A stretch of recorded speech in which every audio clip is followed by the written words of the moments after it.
Je vous emmène à Tunis, en compagnie d'Eddy Ben Mansour, le lauréat 2013 du prix des jeunes chercheurs de la francophonie.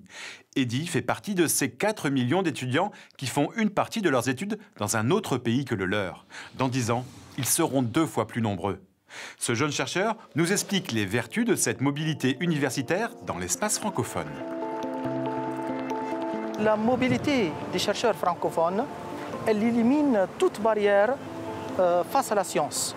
Et en fait, elle permet de surmonter ou de pallier les problèmes rencontrés, surtout par les pays du Sud, face au manque des moyens.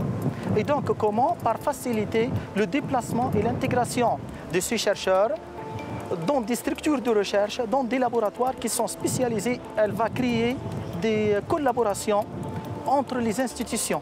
Elle va réduire la distance entre les pays.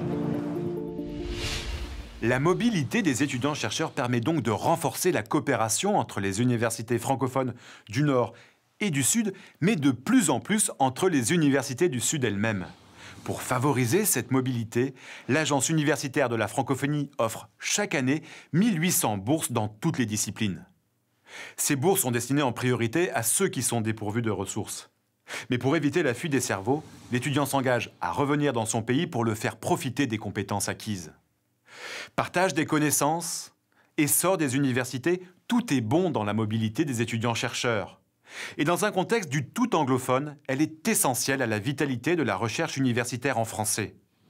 Enfin, se former dans une autre université est bénéfique pour l'étudiant lui-même. Car comme le dit le proverbe tunisien, « Que sait-il de la vie celui qui n'est pas instruit ? Et du monde, qu'a-t-il celui qui ne l'a pas parcouru ?» Allez, maintenant les événements majeurs à ne pas manquer, c'est l'agenda francophone. Le Festival international du cinéma francophone en Acadie, du 14 au 22 novembre à Moncton, au Canada. Les rencontres du cinéma francophone en Beaujolais, du 11 au 17 novembre à Villefranche-sur-Saône, en France. Le Festival du film francophone d'Hamilton, au Canada, du 14 au 17 novembre. Rendez-vous maintenant sur Internet. Pour en savoir plus, réagir et partager vos coups de cœur francophones.